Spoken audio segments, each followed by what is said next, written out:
అధునాతనిక సాంకేతిక వసతులతో కూడిన కొత్త పార్లమెంట్ భవనం నిర్మాణానికి రంగం సిద్ధమవుతుంది. 88 ఏళ్ల కిందట నిర్మించిన ప్రస్తుత పార్లమెంట్ భవనం శిథిలావస్థకు చేరుకునేలా ఉందని, దీనికి తోడు పెరుగుతున్న అవసరాలకు సరిపడా స్థలం అందుబాటులో లేవని లోక్సభ స్పీకర్ అభిప్రాయపడ్డారు.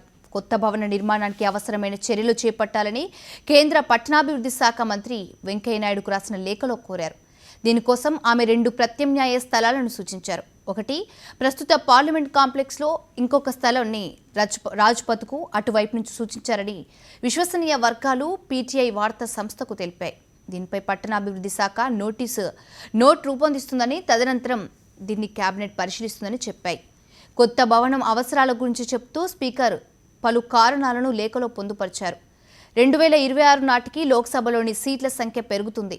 ప్రస్తుతం భవనం 1927లో నిర్మితమైందని, అప్పుడు ఉద్యోగులు, భద్రతా సిబ్బంది, మీడియా సందర్శకులు, పార్లమెంట్ కార్యకలాపాలు పరిమితంగా ఉండేవని, అయితే కాలం గడిచే కొద్దీ ఇవన్నీ పలు రేట్లు పెరిగాయని ఆమె పేర్కొన్నారు. కమిటీలు, భద్రతా అవసరాలు పెరిగిపోయాయని, స్థల అవసరాల డిమాండ్లు చాలా రెట్లు పెరిగాయంటూ కొత్త భవన నిర్మాణ అవసరం ప్రాధాన్యతను వివరించారు.